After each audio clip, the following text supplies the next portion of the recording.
قال الله تعالى في كتابه أعوذ بالله من الشيطان الرجيم من همزه ونفخه ونفثه قد كانت لكم أسوة حسنة في إبراهيم والذين معه وقال تعالى عن دعوة إبراهيم عليه السلام في سورة الشعراء واجعل لي لسان صدق في الآخرين۔ معزز حاضرین، آج کے خطبہ جمعہ میں اہل و عیال کی دینی تربیت ابراہیم علیہ السلام کے اسوے کی روشنی میں اس عنوان سے متعلق کچھ باتیں ہم آپ کے سامنے رکھیں گے۔ اب جانتے ہیں اسلامی کیلنڈر کا 11واں مہینہ ذوالقعدہ ہمارے اوپر سے گزر رہا ہے، تو ان دنوں میں ہم دیکھتے ہیں جیسے اشہر حج آتے ہیں اس موقع پر امت حضرت ابراہیم علیہ السلام کو، اسماعیل کو، ہاجر کو، ان کی قربانی کو یاد کرتی ہے۔ اسی مناسبت سے لوگ حج کو بھی جاتے ہیں، مکے میں جاتے ہیں تو ابراہیم یاد آتے ہیں، اور مدینہ میں جاتے ہیں تو لوگوں کو نبی کریم صلی اللہ علیہ وسلم کی یاد آتی ہے۔ معزز حاضرین، اللہ تبارک و تعالیٰ نے قرآن کریم میں 2 نبیوں کے لیے آئیڈیل کا لفظ استعمال فرمایا۔ اس میں سے ایک شخصیت ہے ابراہیم علیہ السلام، دوسری شخصیت ہے نبی کریم صلی اللہ علیہ وسلم کی۔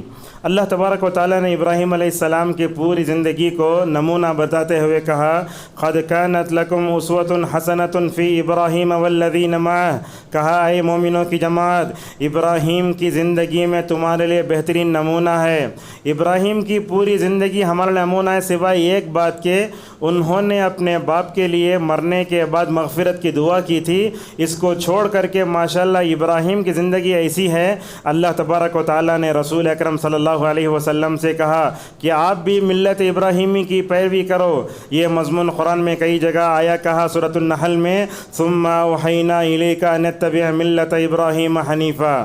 معزز حاضرین، ابراہیم کی شخصیت دیکھنے میں فرد واحد کی لگتی ہے، مگر اللہ تعالیٰ نے ان کی ذات میں ایک امت کے اوصاف جمع کر دیے تھے۔ اللہ نے سورۃ النحل کے آخری میں شکر گزاری کیسے ہوتی ہے اس کو بتاتے ہوئے کہا ان ابراہیم کان امتن، دیکھو ابراہیم ایک امت ہیں، دیکھنے میں وہ اکیلے لگتے ہیں مگر یہ ایک امت کے اندر جو اوصاف ہونا وہ پورے اوصاف اللہ تبارک و تعالیٰ نے ابراہیم کی شخصیت میں جمع کر دیے تھے۔ ابراہیم کو صرف ہم ماہ بقرعید میں ذی القعدہ میں یاد نہ کریں، بلکہ میں سمجھتا ہوں دنیا کا ہر مصلی جب بھی تشہد میں بیٹھتا ہے وہ ابراہیم کو ضرور یاد کرتا ہے۔ دیکھو اتحیات کے بعد کیا پڑھتے ہیں، اس کا نام درود ابراہیم، کما صلیت علی ابراہیم وعلی آل ابراہیم کہہ کر ہر مصلی، ہر دنیا کے کونے کونے کا مسلمان ابراہیم کو ضرور یاد کرتا ہے۔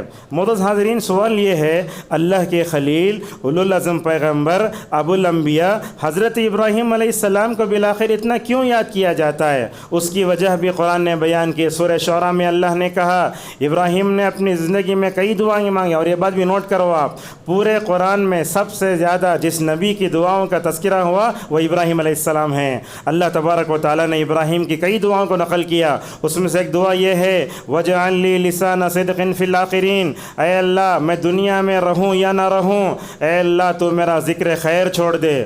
دنیا کا کون سا ایسا مسلمان ہے، آپ طبقات کی بات کرو، مسلک و مشرب کی بات کرو، دنیا کا کون سا مسلمان ایسا ہے جو ابراہیم کی شخصیت سے واقف نہیں ہے؟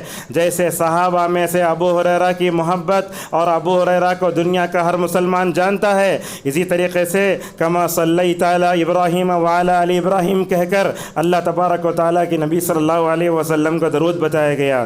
معزز حاضرین، اللہ تبارک و تعالیٰ دنیا میں فرشتوں میں سے چنتا ہے، چنانچہ فرشتوں میں سے جبرائیل کو چنا، انسانوں میں سے کچھ لوگوں کو چنتا ہے، وہ کون ہے؟ وہ انبیاء علیہم السلام ہیں۔ اللہ نے یہی بات سورہ حج میں یوں کہی اللہ یصطفی من الملائکۃ رسلا ومن الناس، اللہ تعالیٰ دنیا میں کئی خاندانوں کو چن چکا ہے۔ آج کل ہم بولتے وہ سید خاندان، وہ رائل فیملی، وہ وی پی آئی لوگ، دیکھو اللہ کی نظر میں سب سے بہترین گھر کس کے ہیں؟ اللہ نے اس کا تذکرہ سورہ آل عمران میں یوں بیان فرمایا ان اللہ اصطفی آدم ونوحا وآل ابراہیم وآل عمران علی العالمین، اللہ تبارک و تعالیٰ نے کہا ہم نے آدم کو چنا، ہم نے نوح کو چنا، ہم نے ابراہیم اور ان کے سارے خاندان فیملی والوں کو چنا۔ اللہ نے یہ بھی کہا کہ ہم نے عمران کے خاندان، وہ کون؟ وہ حضرت عیسیٰ کے نانا ہیں۔ ان تمام کو اللہ تبارک و تعالیٰ نے دنیا میں ترجیح دی۔ علامہ ابن کثیر کہتے ہیں اس آیت میں جن گھروں، خاندانوں کا، قبیلوں کا ذکر ہے اس میں حضرت ابراہیم علیہ السلام کا خاندان بھی آتا ہے۔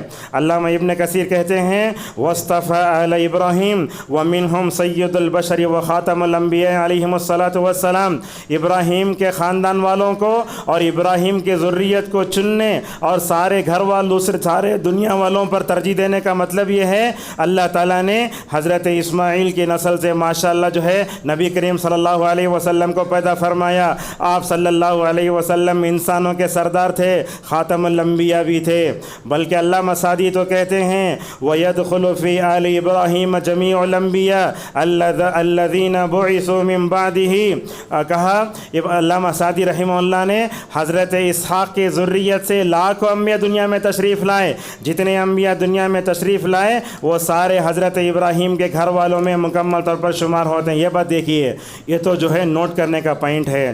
اللہ تعالیٰ نے سورۃ الانعام میں 18 نبیوں کا ایک جگہ تذکرہ فرمایا، کہیں اس جگہ نہیں ہے، 18 نبیوں کا ایک جگہ تذکرہ ہوا۔ جہاں اللہ تبارک و تعالیٰ انبیاء کے میں سے 18 کا تذکرہ کرنا چاہتا ہے، سب سے پہلے اللہ تعالیٰ نے وہاں ابراہیم کا تذکرہ فرمایا، وَتِلْكَ حُجَّتُنَا آتَيْنَاهَا إِبْرَاهِيمَ عَلَىٰ قَوْمِهِ، اور اللہ تعالیٰ کہتا ہے ابراہیم کو اللہ نے بہت اونچا درجہ دیا، کہا نَرْفَعُ دَرَجَاتٍ مَّن نَّشَاءُ۔ ابراہیم کے حقیقی مقام مرتبے سے واقف ہونا چاہتے ہیں تو یہ دو باتیں ذہن میں رکھیں۔ آپ جانتے ہیں نبی کریم صلی اللہ علیہ وسلم جب معراج کو گئے، 6ٹھے آسمان میں 7ویں آسمان میں ابراہیم علیہ السلام تھے، یہ ان کا اونچا درجہ ہے۔ اسی طریقے سے ابراہیم علیہ السلام کے اگر جو ہے مقام مرتبے کو دیکھنا چاہتے ہیں تو نبی کریم صلی اللہ علیہ وسلم ہمیشہ یہ فرماتے، لوگو اگر ابراہیم کے حلیے سے، ان کے شخصیت سے، ان کے چہرے سے واقف ہونا چاہتے ہو تو میرے چہرے کو دیکھ لو۔ یعنی اللہ کی نبی صلی اللہ علیہ وسلم کا چہرہ ابراہیم علیہ السلام کے چہرے سے ملتا جلتا تھا۔ مجھے یاد ہے مدینہ میں پڑھنے کے دوران یہ ڈیلیوری میں ماں کی بھی بچے کی بہت موت ہوتی، ایک ساتھ 2 بچے 3 بچے سے ہوتی۔ ایک مرتبہ وہ مدینہ میں نماز جنازہ پڑھائی جا رہی تھی تو صلاح البدیر نماز جنازہ پڑھا رہے تھے، اس وقت وہ دعا ذرا زور زور سے پڑھتے بیچ میں، اور وہاں کی مائک بھی اچھی ہوتی ہے، اس میں یہ لفظ آیا وَاجْعَلْهُ فِي كِفَالَةِ ابراہیم علیہ السلام۔ میرا ذہن سمجھ میں نہیں آیا کیا دعا کر رہے ہیں، بچہ مر گیا تو بول رہے ہیں اللہ اس بچے کو تو ابراہیم علیہ السلام کی ذمہ داری میں دے دے۔ جب یہ لفظ سنا تو میں نے اس کی تحقیق کی، بعد میں سمجھ میں آیا اللہ کی نبی صلی اللہ علیہ وسلم فرماتے ہیں قیامت کے دن جنت میں سارے نابالغ بچے جنت میں ماشاءاللہ ابراہیم علیہ السلام کے ساتھ ہوں گے۔ شاید اس حدیث کے پیش نظر حسن بصری رحمہ اللہ دعا پڑھتے تھے، اے اللہ یہ مرنے والے نابالغ بچے کو ابراہیم کی ذمہ داری میں دے دے۔ معزز حاضرین، اللہ تبارک و تعالیٰ نے ابراہیم اور ان کی ذریت کو ایسے کہا وَمِن ذُرِّيَّتِهِ، ابراہیم کی ذریت، ابراہیم کی بیوی، ابراہیم کے دونوں بچے ماشاءاللہ ایسے ہیں، ایسے خاندان دنیا میں بہت کم ہوتے ہیں۔ دیکھو صالح عثیمین حفظہ اللہ ایک بات بولتے ہیں، بڑی اچھی بات ہے، اللہ تبارک و تعالیٰ توحید کے ذریعے نسلوں کی حفاظت کرتا ہے۔ جس خاندان میں توحید نہیں ہوتی ہے وہ خاندان مٹ جاتا ہے، جس خاندان میں توحید کا ذکر ہوتا ہے وہ خاندان کو اللہ تبارک و تعالیٰ آسمانوں پر رکھتا ہے۔ دیکھو ابراہیم کے مقام و مرتبے میں 1000 باتیں آپ کہیں، میں تو یہ کہتا ہوں ابراہیم کے اندر پائے جانے والے عقیدہ، ابراہیم کے اندر پائے جانے والی وہ ایمانی قوت ان کو اونچا اٹھانے میں بہت بڑا کردار ادا کرتی ہے۔ اور آج بھی دیکھو آپ اس دنیا میں سب سے بڑا علماء کا کوئی خاندان ہے وہ محمد بن عبد الوہاب رحمہ اللہ کا خاندان ہے۔ آج سے 200 سال پہلے اس سرزمین میں جہاں محمد رسول اللہ صلی اللہ علیہ وسلم نبی بنا کر بھیجے گئے، اسی سرزمین میں اللہ تعالیٰ نے ایک مجدد کو اٹھایا تھا، ان کا نام تھا محمد عبد الوہاب رحمہ اللہ۔ اگر وہ نہ ہوتے تو یہ کا جو ہے سعودی عرب بھی انڈیا کی طرح ہو جاتا، وہ تھے۔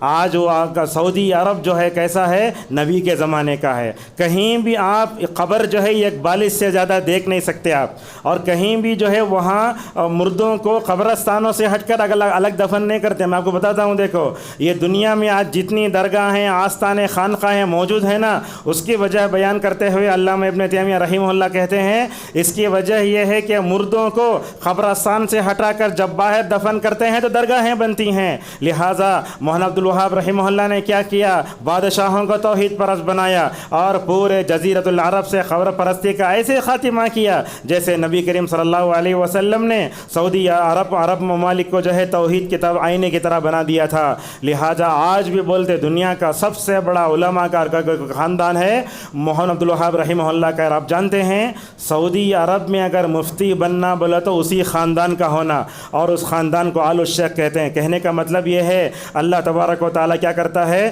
توحید کے ذریعے نسلوں کی حفاظت کرتا ہے۔ اور حضرت ابراہیم کا جو خاندان ہے اس کا ذکر سورہ ہود میں بھی ہوا، جب حضرت ابراہیم کے پاس اسحاق کی خوشخبری اور قوم لوط کی ہلاکت کا فیصلہ لے کر جب پہنچے تو حضرت ابراہیم بھی کھڑے ہیں، حضرت سارہ بھی کھڑی ہیں، فرشتے خوشخبری دے رہے ہیں کہ تم کو بچہ ہوگا۔ حضرت سارہ نے کہا ہمیں کہاں بچہ ہوگا، میرے شوہر کے بال بھی سفید ہو گئے، میں بھی بانجھ ہوں، میرے اندر وہ بچہ جننے کی صلاحیت نہیں ہے۔ اس وقت کہتے ہیں ابراہیم تمہارے اوپر، تمہارے گھر والوں پر اللہ کی رحمت اور برکت ہو۔ وہاں کھڑے ہو کر حضرت ابراہیم کو سارہ کو اسحاق کی خوشخبری دی گئی۔ اور آپ جانتے ہیں حضرت ابراہیم کے ایک بیٹے اسماعیل تھے جس سے نبی صلی اللہ علیہ وسلم پیدا ہوئے، مگر سارہ سے جو بیٹے حضرت اسحاق تھے ان سے ماشاءاللہ لاکھوں انبیاء بنی اسرائیل آئے۔ اس کی طرف تذکرہ کرتے ہوئے اللہ فرماتا ہے وَجَعَلْنَا فِي ذُرِّيَّتِهِمُ النُّبُوَّةَ وَالْكِتَابَ فَمِنْهُمْ مُهْتَدٍ۔ اللہ نے کہا نوح کی ذریت میں بھی ہمیں نبوت دی، ہم نے ابراہیم کی ذریت میں بھی ہم نے نبوت دی، اور نبوت دے کر ماشاءاللہ ان پر ہم نے کتابوں کو بھی اتارا۔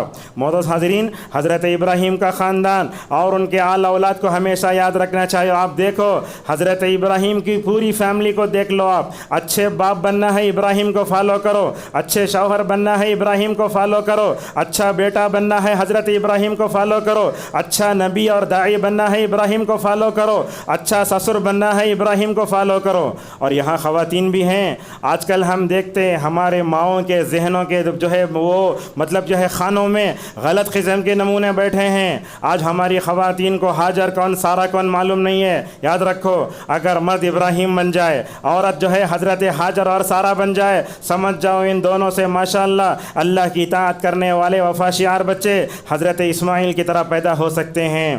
دیکھو یہ خاندان کی سعادت مندی اور خوشگوار زندگی یہ ٹی وی میں، فریج میں، اے سی میں نہیں ہے۔ خوشگوار زندگی اگر ہے تو اللہ تبارک و تعالیٰ کی تابع داری میں ہے۔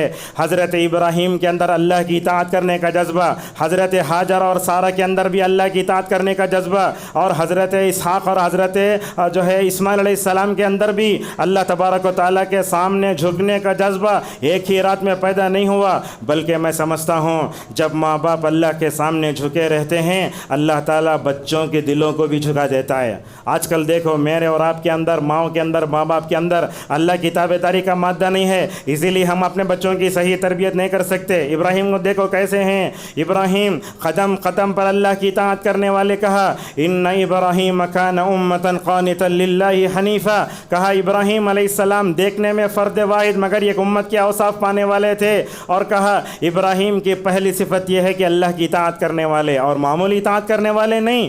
اذ قال له ربه اسلم قال اسلمت لرب العالمین، اللہ نے ابراہیم سے کہا اے ابراہیم اپنے آپ کو اللہ کے حوالے کرو۔ ابراہیم نے کہا اے اللہ میں اپنے آپ کو، اپنے نفس کو، میں اپنی خواہشات کو اس اللہ کے حوالے کرتا ہوں جو سارے رب العالمین کا مکمل طور پر رب ہے۔ معزز حاضرین، اگر حضرت ہاجر اور حضرت اسماعیل کے اندر اللہ کی تابع داری دیکھنا چاہتے ہیں تو اس واقعے کو دیکھو، جب ابراہیم علیہ السلام اپنے دودھ پیتے شیرخوار بچے حضرت اسماعیل کو لے کر، حضرت ہاجر کو لے کر، تھوڑے کھجور تھوڑا پانی لے کر وہاں گئے تو جیسے ہی چھوڑ کر واپس جانے لگا، میں بتاتا ہوں آپ کو، بیوی بچوں کو ایک طرف رکھ کے شوہر گیا تو انہیں پوچھتے کہاں چھوڑ چل جاتی ہمیں، حالانکہ آج یوبر بھی ہے، سب ہے، مطلب کیا ہے، ہر چیز ہے، لیکن وہاں کیا تھا، حد نگاہ تک آسمان کے علاوہ کچھ نہ تھا، اسباب بھی تھوڑے تھے۔ جیسے ہی حضرت ہاجر نے پوچھا کہاں جا رہے ہو، ابراہیم نے اللہ تبارک و تعالیٰ کی تابع داری کا ثبوت دیتے ہوئے کہا اے ہاجر یہ اصل میں اللہ کا حکم ہے، اللہ کا حکم ہے، بس یہ لفظ سننا تھا۔ حضرت ہاجر نے کہا جب اللہ کا حکم ہے اللہ تبارک و تعالی ہمیں ضائع نہیں کرے گا۔ کیا ایمان ہے، دیکھو حضرت ابراہیم کا، کیا ایمان ہے حضرت ہاجر کا، کیا ایمان ہے حضرت اسماعیل علیہ السلام کا۔ کہنے لگے جب اللہ کا حکم ہے تو اللہ ہمیں ضائع نہیں کرے گا۔ اور بتاتا ہوں میں آپ کو، بولتے ماں باپ کے ڈی این اے میں جو رہتا وہ بچوں میں آتا، صحیح بات ہے، اور ماں جب دودھ پلاتی ہے تو دودھ منتقل نہیں ہوتا۔ ماں کی تابع داری، ماں کی اللہ سے محبت، دین کے لیے قربانی، اللہ سے محبت وہ پوری مکمل طور پر منتقل ہوتی رہتی زندگی ہے جب حضرت اسماعیل نے خواب دیکھا. اور یہ بات بھی سنو، اگر بچے بیمار ہو جاتے ہیں ماں باپ رات بھر وہ تکیے کے بیڈ پر روتے رکھتے ہیں. یہ کیسی جو زندگی ہے دیکھو، کیسی خوشگوار زندگی ہے. دیکھو 90 سال کی عمر میں اللہ نے حضرت ابراہیم کو ایک بچہ دیا. جب وہ بڑا ہونے لگا تو اللہ خواب میں دیکھتا ابراہیم کو دکھاتا ہے کہ تم اپنے بچے کو ذبح کرو.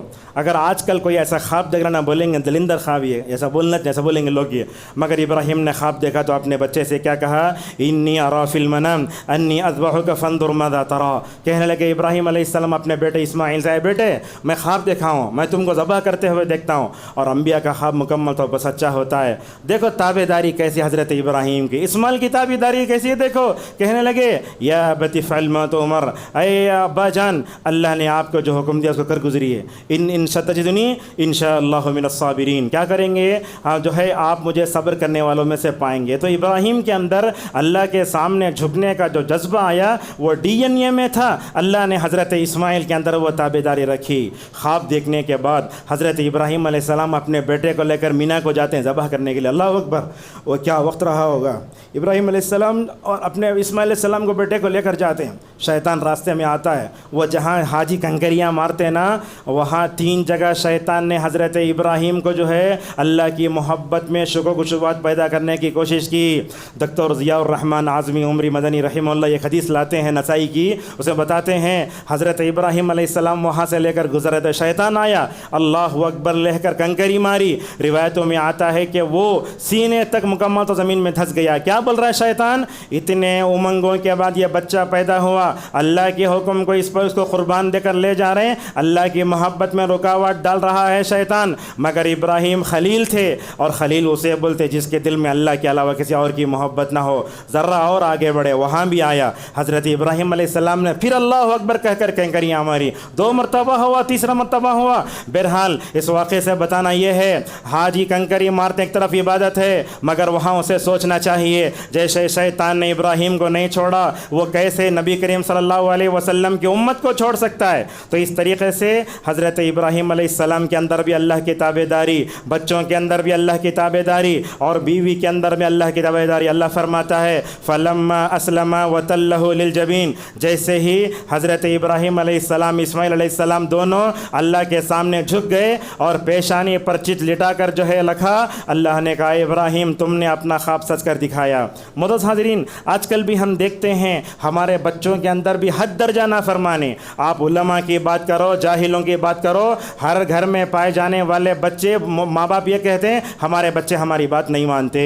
یہ آج کے خاندانوں کا، قبیلوں کا، جو پوری ملت اسلامیہ کا یہی حال ہے. ہر جگہ دیکھیں گے ماں باپ کی نافرمانی، اور ماں باپ جو ہے اپنے بچوں کی تربیت کرتے کرتے تھک جاتی. میں آپ کو بتاتا ہوں دیکھو اگر اس نافرمانی کو تابع داری میں بدلنا چاہتے ہو، اسوہ ابراہیمی ہمیں بہترین حل سکھاتی ہے. وہ کیا ہے، ماں باپ کو سب سے پہلے اللہ کے سامنے جھک جانا چاہیے. اللہ کی تابع داری ماں باپ کے اندر پہلے ہونا، بعد میں چل کر ماشاءاللہ وہ تابع داری بچوں کے اندر آتی ہے. اور یہ بات یاد رکھو اپنے بچوں کی نافرمانی کو لے کر ماں باپ کو مایوس بھی نہیں ہونا چاہیے. کتنے ایسے لوگ ہیں جو اپنے بچوں کے لیے 10th میں، +2 میں، MBA میں، MBBS میں فلاں کی ترقی کے لیے دعا کرتے ہیں. کیا ہم میں سے کسی نے اپنے رب سے کہا اے اللہ تو مجھے تیرا تابع دار بنا کے رکھ، اے اللہ میرے پیٹ سے جو بچے پیدا ہوئے ہیں ان کے اندر بھی تیرے تابع داری پیدا فرما. اگر یہ سیکھنا چاہتے ہیں تو ابراہیم علیہ السلام کو اسوہ بناؤ. حضرت ابراہیم نے کہا ربنا وجعلنا مسلمین لک، اے اللہ تو مجھے، میرے خاندان والوں کو اور میرے بیوی بچوں کو تیرا اطاعت کرنے والا بنا دے. یہ بہت بڑی بات ہے. معزز حاضرین اہل و عیال کی اگر آپ بات کرتے ہیں تو یہ بات یاد رکھو اللہ تبارک و تعالی نبیوں کی خاص طور پر تربیت فرماتا ہے. یہ آیت تو ہم میں سے ہر ایک کو یاد ہے، الحمدللہ رب العالمین، تمام تعریفیں اس اللہ کے لیے جو جہانوں کا رب ہے. رب کا معنی کیا، رب کے 6 معنی بتائے علماء نے. اس میں ایک معنی یہ ہے اللہ تعالیٰ تربیت کرتا ہے. علامہ سعدی رحمہ اللہ کہتے ہیں تربیت 2 طرح کی ہوتی ہے. ایک تربیت عام ہوتی ہے، اللہ تعالیٰ گنہگار کو بھی، کافر کو بھی، یہودی کو، سب کو رزق دیتا ہے، سب کو بچے دیتا ہے، سب کو شفا دیتا ہے. یہ عام تربیت ہے. خاص تربیت اللہ تعالیٰ اپنے نبیوں کی کرتا ہے، آدم سے لے کر محمد رسول اللہ صلی اللہ علیہ وسلم تک، صحابہ تک اور اس امت کے اولیاء تک. اور اللہ تعالیٰ نے جو ہے اس امت کے نیک لوگوں کی خاص طور پر تربیت فرمائی. ذرا دیکھو حضرت ابراہیم کی اللہ نے تربیت کیسے فرمائی.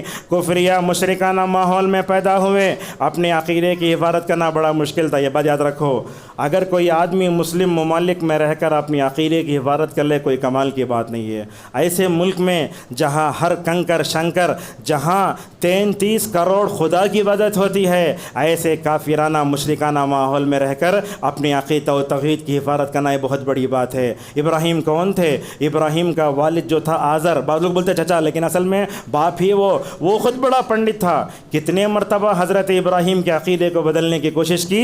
ایک دن تہوار بھی آیا, ابراہیم علیہ السلام کو باپ اور سارے لوگوں نے تہوار میں بلایا, مگر ابراہیم علیہ السلام نے اپنے عقیدے توحید کی حفاظت کی خاطر جھوٹ بولا, توریہ اختیار کرتے ہوئے کہا کہ میں بیمار ہوں, نہیں آتا. معزز حاضرین, اپنے اہل و عیال کی تربیت میں حضرت ابراہیم علیہ السلام نے سب سے زیادہ جس بات پر توجہ دیا وہ عقیدہ توحید کی حفاظت ہے. عقیدہ توحید یہ بہت بڑی نعمت ہے. میں ہمیشہ یہ جملہ بولتا, اگر کسی کافر کا جنازہ جاتا رہے, اس کے اوپر وہ جاتا رہے, تو وہ جنازہ ہمیں 2 باتوں کی تاکید کرتا ہے. اللہ تعالیٰ تاکید کرتا ہے, مومنوں, ایمان کی دولت بہت بڑی دولت ہے. جس ایمان کی دولت کو اللہ نے تمہارے سینے میں رکھا ہے نا, اس کی قدر کرو.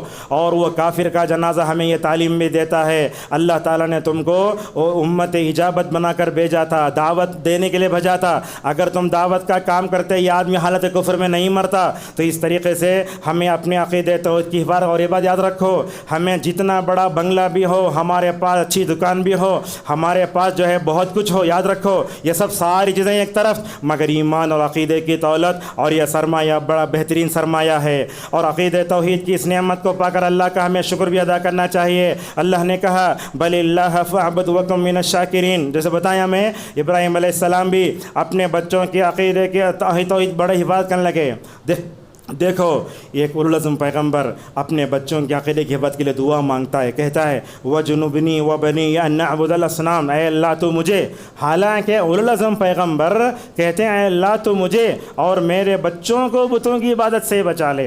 آج کل ہم لوگ اپنے بچوں کو, لڑکیوں کو, لڑکوں کو بڑے بڑے کالجوں میں, یونیورسٹیوں میں بھیجتے ہیں. کیا ان جگہ بھیجنے سے پہلے کیا ہم نے اپنے بچوں کا عقیدہ اسماعیل و اسحاق کی طرح بنائے گئے, سوچنے کی ضرورت ہے. اور اسی طریقے سے دیکھو, ابراہیم علیہ السلام اپنے بچوں کے عقیدے کی خاطر کتنا تڑپ کھا رہے ہیں. الف لام کا جو پارہ ہے اس آخری کیس میں اللہ بتاتا ہے, حضرت یعقوب علیہ السلام ابراہیم علیہ السلام مرنے سے پہلے اپنے بچوں کو بلا کر پوچھتے ہیں ما تعبدون من بعدی, اے میرے بیٹو یاد رکھو اللہ نے تم کو چن لیا ہے, لہٰذا اسلام کی حالت میں ہمیشہ رہو, اسلام کی حالت میں مرنا. اور کہا میرے بعد تم کس کی عبادت کرو گے؟ کون پوچھ رہے ہیں؟ حضرت ابراہیم پوچھ رہے ہیں. پوچھنے والے کون؟ حضرت یعقوب علیہ السلام. دونوں کے پاس موت کے اسباب آ گئے تو بلا کر پوچھا تم میرے بعد کس کی عبادت کرو گے؟ حضرت ابراہیم اور حضرت یعقوب علیہ السلام کا جواب دیتے ہوئے ان کے سعادت مند بیٹے, وفادار بچے کیا بولتے ہیں؟ اے ابا جان, تمہارے آبا و اجداد کا جو معبود ہے وہی ہمارا رب ہے. اور یاد رکھو وَنَحْنُ لَهُ مُسْلِمُونَ, آپ کی عقیدہ توحید پر جمنے کی جو وصیت ہے نا, انشاءاللہ مرتے دم تک اس پر مکمل طور پر جم کر رہیں گے. یاد رکھو عقیدے کی حفاظت بہت ضروری ہے. اور یاد رکھو عقیدے کی حفاظت ایسے نہیں ہو جاتے جیسے میں اپنے بچے کو لے جا کے کسی جو ہے غیر مسلم کے اور کرسچن کے اسکول میں لگ دیا تو ہمارے بچے کیا ہوتے ہیں؟ ہمارے بچے مرتد ہو جاتے. حضرت ابراہیم نے وہ نہیں کیا, اپنے بچوں کے عقیدے کی فکر بھی کی, دعا بھی کی, اور اپنے بچوں کی عقیدے کی حفاظت کے لیے ماشاءاللہ ماحول بھی پیدا فرمایا. یہ حضرت اسماعیل کہاں پلے بڑے توحید کے مرکز میں پلے بڑے. یہ دیکھو حضرت لقمان بھی اپنے بچے کو کہتے ہیں لا تشرک باللہ ان الشرک لظلم عظیم. اور آپ جانتے ہیں ماں باپ جیسے ہوتے ہیں بچے ویسے ہوتے ہیں, جیسا کہ اللہ کے نبی صلی اللہ علیہ وسلم نے فرمایا کل مولود یولد علی الفطرہ فابواہ یحودانہ او ینصرانہ یمجسانہ. کہا بچہ فطرت پر پیدا ہوتا ہے. آپ بتا سکتے کون تو بھی بچہ جو ہے وہ بندو لگا کر پیدا ہوا؟ نہیں ہوا. کیا کون تو بھی بچہ جو ہے وہ کرسچن کی طرح پیدا ہوا؟ کیا کسی کے ہاتھ میں جو ہے لال دھاگا نہیں تھا؟ کسی کے ماں کے پیٹ میں بھی پیدا ہو وہ عورت کسی مذہب سے تعلق رکھنے والی کیوں نہ ہو, بچہ مسلمان پیدا ہوتا ہے. آپ نے فرمایا اس کے عقیدے کو متاثر کرنے اس کے والدین ہوتے ہیں. اگر والدین یہودی ہوتے ہیں اپنے بچے کو یہودی بناتے ہیں, اگر کرسچن ہے کرسچن بناتے ہیں, مجوسی بناتے. اسی حدیث کی تشریح میں ہمارے استاد مولانا انیس الرحمن اعظمی عمری مدنی حفظہ اللہ ایک بات بولتے تھے, ماں باپ جیسے بچے ویسے. اگر موحد تو بچے بھی موحد, اگر ماں باپ بدعتی تو وہ بھی بدعتی, اگر ماں باپ کے اندر تقلید ہو تو وہ آتی ہے. مختصر اثر یہ ہے کہ ماں باپ کے اندر جتنا بگاڑ ہے بچوں کے اندر وہ مکمل طور پر آتا ہے۔ اور آج کل آپ دیکھیں ماں باپ اپنے بچوں کی عقیدے کی حفاظت نہیں کرتے، اسکولوں میں ادھر ادھر بھیجتے ہیں، اور ایسے بھی ہوتا ہے۔ میں آپ کو ایک بات بتاتا ہوں، دیکھو ہمارے گھروں میں آنے والا داماد، ہمارے گھروں میں آنے والی بہو بھی عقیدے کے اعتبار سے اچھا ہونا چاہیے۔ ہم بات توحید پرستوں کو دیکھتے، کون تو بھی جا کو مشرکاں بدعتاں ایسے لوگوں کو لا کو شادی کر لیتے، بدعتی لڑکی آتی، بدعتی لڑکا آتا، بولتے بعد میں سدھرا لیتے۔ صالح فوزان حفظہ اللہ کہتے ہیں اگر آپ توحید پرست ہوں، توحید پرست کے گھر میں شادی کرو۔ اگر آپ بدعتی مشرک کافر ایسے گھروں میں شادی کرو گے، یاد رکھو جیسے ابراہیم کے گھر میں ایک ناشکری بہو آئی تو حضرت ابراہیم کو پسند نہیں آیا، اسی طریقے سے ہمارے گھر میں یہ عقیدے کی خرابی اور پڑھنے والے لوگ بالکل نہیں آنا چاہیے۔ حضرت ابراہیم علیہ السلام نے اپنے اہل و عیال کی تربیت میں عقیدے کے بات پر جس بات پر زور دیا وہ نمازوں کی پابندی ہے۔ حضرت ابراہیم جب اپنے بچوں کو کعبۃ اللہ میں لے جا کے چھوڑتے ہیں تو کہتے ہیں، کیا کہتے ہیں؟ لیقیموا الصلاۃ، اے اللہ تو میرے بچوں کو، میں اپنے بچوں کو کعبۃ اللہ کے پاکیزہ ماحول میں چھوڑتا ہوں تاکہ وہ نمازی بن جائیں۔ ماحول ہموار کیا، ماحول ہموار کرنے کے بعد اپنے لیے اور اپنے بچوں کے نمازی بننے کے لیے دعا بھی کرنے لگے، رب اجعلنی مقیم الصلاۃ ومن ذریتی۔ اور یہ بات وصیت کرتا ہوں آج کے خطبے سے، آپ اپنے بچوں کے لیے 1000 دعائیں مانگیں، مگر نماز قائم کرنے اور اپنے بچوں کے نمازی بننے کے لیے ابراہیم کی اس دعا کو ہمیشہ پڑھو، رب اجعلنی مقیم الصلاۃ ومن ذریتی ربنا وتقبل دعا۔ اور ابراہیم کی سیرت میں ایک پہلو یہ بھی آتا ہے، جب حضرت ابراہیم اپنی بیوی کو لے کر جو ہے مصر سے گزر رہے تھے، بادشاہ نے پکڑ لیا، اور حضرت سارہ علیہ السلام بہت خوبصورت تھیں، اور اس وقت مصر کی روئے زمین پر ابراہیم اور سارہ کے علاوہ اور کوئی مسلمان نہ تھے۔ جیسے ہی بادشاہ کی نظر حضرت سارہ پہ پڑتی ہے تو پکڑنے لگتا ہے۔ حضرت ابراہیم پہلے ہی بولنے لگتے ہیں، دیکھو بیوی سارہ، میں یہاں سے گزر رہا ہوں، ہو سکتا ہے تمہاری خوبصورتی کو دیکھ کر تم کو پکڑ لے، لہٰذا اگر وہ ہم اپنے دربار میں ہم دونوں کو بلائے، میں کہوں گا یہ میری بہن ہے، جھوٹ بولوں گا، لیکن بہن بولنے کے بعد بھی نعوذ باللہ وہ بادشاہ کی ناپاک نگاہیں حضرت سارہ پر پڑتی ہیں، پکڑ لیتا ہے۔ حضرت ابراہیم علیہ السلام کی بیوی سارہ کو پریشان ہوتی، کیا کرنا؟ دیکھو اللہ نے جو کہا نا، مشکلات میں نماز کے ذریعے دوہے پابند مدد لو۔ حضرت ابراہیم علیہ السلام وضو کر کے طرف دعا کرنے لگتے ہیں، اے اللہ میرے بیوی کو بچا لے تو۔ حضرت سارہ بھی جس وقت حضرت سارہ کو وہ جو بادشاہ نے پکڑا، وہ حضرت سارہ بھی اس وقت باوضو تھیں۔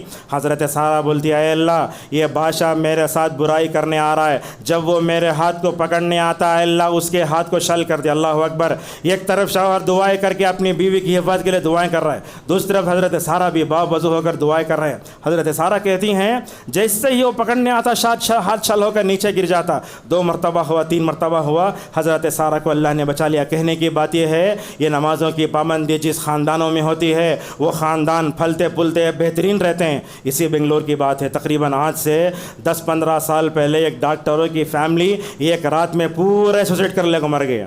سالار میں اخبار چھپاؤ، اس میں ایک بڑی بہترین یہ آئی تھی، کیا آئی تھی؟ وہ جو ڈاکٹروں کا خاندان تھا کبھی نمازیں نہیں پڑھتا تھا، اللہ سے کوئی تعلق نہیں تھا، غیر مسلم آبادی میں رہتے تھے، قرض میں ڈوبے، مایوس ہو کر جو ہے حرام موت مر کے چلے گئے۔ لہذا کیا معلوم ہوتا ہے، جب بندہ نماز پڑھتا ہے، جن خاندان نماز کی پابندی ہوتی ہے وہ خاندان ماشاءاللہ بڑے اچھے ہوتے ہیں۔ دیکھو ابراہیم علیہ السلام نے اپنے بیٹوں کے لیے ماحول ہموار کیا اور ماشاءاللہ دعا بھی کی، اور حضرت ابراہیم کی دعا حضرت اسماعیل کے حق میں تو قبول بھی ہو گئی۔ اللہ تعالیٰ حضرت اسماعیل کا تذکرہ کرتے ہوئے فرماتا ہے وَكَانَ يَأْمُرُ أَهْلَهُ بِالصَّلَاةِ وَالزَّكَاةِ وَكَانَ عِنْدَ رَبِّهِ مَرْضِيًّا۔ حضرت ابراہیم علیہ السلام کے بیٹے حضرت تذکرہ کرتے ہوئے فرماتا ہے اللہ تعالیٰ حضرت اسماعیل نمازی تھے، اپنے گھر والوں کو ماشاءاللہ نماز کا زکوٰۃ کا حکم دیتے تھے، اور حضرت اسماعیل سے اللہ راضی بھی ہو گیا تھا۔ لقمان نے بھی اپنے بیٹے کو جو ہے نماز کی وصیت کی، کہا یا بنی اقیم الصلاۃ، اور نبی کریم صلی اللہ علیہ وسلم سے اللہ فرماتا ہے وَأْمُرْ أَهْلَكَ بِالصَّلَاةِ وَاصْطَبِرْ عَلَيْهَا، اے اللہ کے نبی آپ نماز پڑھو، اپنے گھر والوں کو نماز کا حکم دو۔ جمعہ کے وقت بھی لوگ نماز کو آؤ تو لوگ کیا سمجھتے ہیں، دکان بند کر کو آئے تو میرے گراہک چل جاتے ہیں۔ اللہ سورہ جمعہ کے آخر میں فرماتا ہے جمعہ کے دن اللہ پہ بھروسہ کر کے دکان بند کر کے آؤ، تمہارے رزق کا معاملہ اللہ کے حوالے ہے۔ جب تم ماں کے پیٹ میں تھے اللہ تعالیٰ تم کو رزق دیا، جمعہ کے دن آدھا گھنٹہ اگر دکان بند کر دے تو اللہ کیسے رزق نہیں دے گا، ذرا سوچئے۔ یہاں ویسے ہی ہے، کہا ہم تم کو رزق دیں گے، ہم تم سے ہرگز نہیں مانگیں گے۔ لہٰذا یاد رکھو، ماں بھی نمازی ہونا، باپ بھی نمازی ہونا، بچے نمازی بنتے پڑھاتے. آج کل دیکھو ماں بھی سو رہا ہے، بچے بھی بے نمازی ہے، بچوں کو نماز جاؤ بولے تو کہاں تو باہر جا واپس آتے. لہٰذا اس طریقے سے ماؤں کو بھی چاہیے کہ وہ اپنے چھوٹے چھوٹے بچوں کو مکمل طور پر نمازی بنائیں، بازو کھڑ کے نماز پڑھائیں. حضرت انس رضی اللہ تعالیٰ عنہ فرماتے ہیں میں نبی کے گھر میں تھا، اللہ کے نبی کے گھر میں نے دیکھا اللہ کے نبی امام بنے، حالانکہ چھوٹے حضرت انس رضی اللہ عنہ. وہ بولتے میرے ساتھ ایک یتیم بچہ تھا، میں دونوں، انس بولتے میں اور یتیم بچہ دونوں نبی کے پیچھے کھڑے ہو گئے. اللہ کے نبی کے صلی اللہ علیہ وسلم امام، ان کے پیچھے انس سر غلام یک بچہ، اور میرے پیچھے حضرت ام سلیم رضی اللہ عنہ کھڑی ہوئے. دیکھو نبی کریم صلی اللہ علیہ وسلم نمازوں میں حضرت حسن حسین کو ایسے نہیں اٹھاتے تھے. حضرت حسن حسین کیوں اٹھاتے؟ ان کو بتاتے اے میرے نواسو، تمہارا نانا جس ذات کے سامنے جھکتا ہے اسی کے سامنے تمہیں جھکنا بھی چاہیے. کبھی کبھی تو ایسے ہوتا، ایک مرتبہ حسین رضی اللہ عنہ نبی کریم صلی اللہ علیہ وسلم کی پیٹھ پر چڑھ گئے نماز میں، آپ نے سجدہ لمبا کر دیا. سلام پھیرنے کے بعد صحابہ نے پوچھا یا رسول اللہ آپ نے سجدہ کیوں لمبا کیا؟ تو کہنے لگے حالت سجدہ میں حسین میرے پیٹھ پر چڑھ گئے تھے، میں انہوں کو تھوڑا کھیلنے دیا. لہٰذا امامہ رضی اللہ عنہ کو بھی اللہ کے نبی صلی اللہ علیہ وسلم نماز میں اٹھاتے تھے. تیسری چیز اہل و عیال کی تربیت میں حضرت ابراہیم نے اپنے بیوی بچوں کو جو سکھایا وہ اللہ کی محبت ہے. آج کل دیکھو گھروں میں فلم چلتا رہتا، ٹی وی میں یعنی تو سیریل چلتا، وہ دیکھ کر کبھی ہم رو لیتے، مگر کوئی باپ، کوئی ماں، کوئی بیٹے اللہ کی یاد میں، محبت میں رو یا نہیں ملتا ہمارے زندگی میں. حضرت ابراہیم علیہ السلام اللہ کے خلیل تھے. اللہ اکبر، اللہ کے خلیل کیسے تھے؟ اللہ کی محبت تھی. حضرت ابراہیم نے اپنے بیوی بچوں میں اللہ کی محبت پیدا فرمائی، اللہ کی محبت کی خاطر ہر چیز کو قربان کرنا بھی سکھایا. دیکھو اللہ کی محبت ہے، نمازوں کے سجدوں میں لذت بندگی آئیں گی. آج ہمارے سجدوں میں وہ مزہ کیوں نہیں ہے؟ اس لیے کہ جس ذات کی محبت ہمارے دل میں ہونا چاہیے وہ محبت نہیں ہے. اسی لیے علامہ ابن تیمیہ رحمہ اللہ کہتے ہیں من عبد اللہ بالحب والخوف والرجاء فهو مؤمن حقیقی. جو بندہ محبت کے ساتھ ثواب کی امید، خوف سے اللہ کی عبادت کرتا ہے، وہ ہے وہی حقیقت میں مومن ہے. ترمذی کی ایک روایت ہے جس کو علامہ البانی رحمہ اللہ نے صحیح قرار دیا. یہ غور سنیے، اللہ کے نبی صلی اللہ علیہ وسلم فرماتے ہیں میں تہجد میں کھڑا ہوا، اچانک مجھے جو ہے مطلب خواب میں، حالت تہجد میں ہیں، اللہ کے نبی صلی اللہ علیہ وسلم خواب میں نبی اللہ تعالیٰ کی زیارت کر رہے ہیں، اللہ کا دیدار ہو رہا ہے. صحیح ہے، یہ اللہ کے نبی صلی اللہ علیہ وسلم تہجد میں اللہ تعالیٰ کا دیدار کر رہے ہیں خواب میں. اس موقع پر نبی کریم صلی اللہ علیہ وسلم کو اللہ نے جو دعا سکھائیں وہ دعا اس میں یہ ہے اللہ میں تیری محبت کا سوال کرتا ہوں، اے اللہ تجھ سے جو محبت کرے اس کا سوال کرتا ہوں، اے اللہ وہ عمل جو تیرے محبت کے قریب کر دے اس کا بھی میں سوال کرتا ہوں. لہٰذا ہمارے گھروں میں اللہ کی محبت کا مکمل طور پر ہونا چاہیے. کہاں ہے؟ اللہ نے کہا والذین آمنوا اشد حبا للہ. اور اسی طریقے سے حضرت ابراہیم نے اپنے اہل و عیال کی تربیت میں دین کی خاطر قربانی دینے کا جذبہ بھی مکمل طور پر دیا. آج کل بھی دیکھو مسجد کو آنا چاہتے ہیں، 2 کلومیٹر ہے بولے تو بعض عورتیں بولتی نہیں ہم نہ اولا بک کرو، ہم نہ یوبر بک کرو، نہیں گاڑی میں نہیں آتی، میں ایسا بولتی ہے. دیکھو حضرت ابراہیم کے اندر وہ اللہ تعالیٰ کے دین کی خاطر جذبہ کیسے تھا. وہ بیٹھنے کے لیے کیا تھا؟ مٹی پر بیٹھی ہوں گی، وہاں فین تھا، وہاں پنکھا تھا، کچھ بھی نہیں تھا. لہٰذا یہ باپ کے اندر بھی، بچوں کے اندر بھی، بیوی کے اندر بھی جفا کشی ہونا چاہیے. آج کل کے بچے اے سی نہیں تو نہیں سوتے، اے سی ڈالو تمہیں، فین 5 پر رکھو، نہیں. حضرت ابراہیم نے کیسے بنایا؟ جفا کشی مکمل طور پر ہونا چاہیے. اور اسی طریقے سے حضرت ابراہیم نے اپنے بچوں کو اللہ پہ بھروسہ کرنے کا مادہ بھی سکھایا. اور ایک اہم بات ہے، حضرت ابراہیم علیہ السلام نے اپنے بچوں کی شیطان سے جو ہے اپنے بچوں کو شیطان سے محفوظ کرنے کے لیے دعا بھی فرمائی. آج کل بہت ضروری ہے، ہم لوگ تو اپنے بچوں کو شیطان اور ابلیس کی گالی دیتے ہیں. علماء بولتے اپنے بچوں کو شیطان اور ابلیس کا گالی نہیں دینا. یاد رکھو یہ بچے نعمت بھی ہیں، آزمائش بھی ہیں. حضرت عبداللہ ابن عباس رضی اللہ عنہما فرماتے ہیں دیکھو رسول اکرم صلی اللہ علیہ وسلم ایک پاؤں پر حضرت حسن کو بٹھا لیتے اور ایک پاؤں پر حضرت حسین کو بٹھا لیتے. یہ دعا پڑھتے اعیذکما بکلمات اللہ من کل شیطان وہامہ ومن کل عین لامہ. اے اللہ میرے ان دونوں بچوں کو شیطان کے حملوں سے بچا لے. یہ معمولی ترجمہ ہے دعا کا، ورنہ اور بھی ہے. اللہ کے نبی صلی اللہ علیہ وسلم یہ کرنے کے بعد بولتے اے لوگو میں جیسے اپنے ان دونوں نواسوں کو شیطان سے بچنے کے لیے دعا کر رہا ہوں، تمہارے باپ حضرت ابراہیم بھی اپنے دونوں بچے حضرت اسماعیل و اسحاق کی حفاظت کے لیے اللہ تبارک و تعالیٰ سے دعا کرتے تھے. خطبے کا پورا خلاصہ یہ ہے آج کے گھروں کے بگڑتے ماحول میں ہمیں ماں باپ کو سب سے پہلے مکمل طور پر اللہ کی اطاعت کا جذبہ اپنے اندر پیدا کرنا چاہیے، اور اللہ نے یہی کہا اے ایمان والو سب سے پہلے تم اپنے آپ کو، ماں باپ کو سب سے پہلے اپنے آپ کو جہنم سے بچا کر اپنے بچوں کو نار جہنم سے بچانے کی کوشش کرنا چاہیے۔ میں آپ سے پوچھتا ہوں اگر آپ کا بچہ لیٹر لے کے گیس کے اسٹوو کے پاس چلا گیا تو ماں باپ خاموش بیٹھتے؟ نہیں بیٹھتے، جلدی جلدی جاتے۔ اگر استری لگ گئی تو فوراً کبھی لگاتے۔ لہذا اس طریقے سے دنیا کی آگ اگر لگ گئی تو اتنا فکر کرتے، لہذا وہ جہنم جو دنیا کی گرمی سے تقریباً 769 درجے زیادہ ہے، وہ جہنم سے بچانے کی فکر ہونا چاہیے۔ اور ایک بات بھی ہے، ماں باپ سب سے بڑا نمونہ بنے۔ باپ بولتا نماز جاؤ، ماں بولتی نماز جاؤ، تو میں سب سے بڑا نماز پڑھو، بچے خود نمازی بن جاتے ہیں۔ لہٰذا باپ کو چاہیے وہ لڑکوں کو لے کے نماز کو جائے، ماں کی ذمہ داری بنتی ہے کہ وہ اپنے چھوٹوں بچوں کو لے کر نماز کو کھڑے، لہٰذا اس طریقے سے ہو۔ اور اس طریقے سے ایک بات بھی ہے، اہل و عیال کی تربیت میں اسوہ ابراہیمی ہمیں یہ بھی سبق دیتا ہے کہ اپنے بچوں کے لیے دعا کرنا۔ ابراہیم نے قدم قدم پر اپنے بچوں کے لیے دعا کی۔ آج کل ہم دیکھتے ہیں بچے زیادہ ساتھ آئے تو ماں باپ بد دعا کرتے۔ آپ نے کہا اپنے اوپر، اپنے گھر والوں پر، اپنے جو ہے مال پر کبھی بد دعا نہیں کرنا۔ خصوصاً عورتیں بہت زیادہ کرتی، تو پیدا ہوا سو لڑکی پیدا ہو جائے تو کچا اچھا تھا، اللہ تیری جگہ مجھے لے لے تو اچھا ہے، تو مر گیا تو کفن بھی نصیب نہیں ہونا تجھے۔ ایسی لعن طعن کی باتیں نہیں کرنا۔ اور ایک بات بھی ہے، یاد رکھو اپنے جو ہے اہل و عیال کی تربیت کے لیے ماحول بھی دینا چاہیے، اور ہمیں ہر ایک کا ذمہ داری کا احساس بھی ہونا۔ اللہ کے نبی نے فرمایا کلکم راعٍ وکلکم مسئول عن رعیتی۔ اور ایک بات بھی ہے، ہمارے بچے بیویاں اگر اللہ کی نافرمانی کرے تو یاد رکھو سب سے پہلے دیکھو میں کتنا اللہ اپنے رب کا نافرمان ہوں۔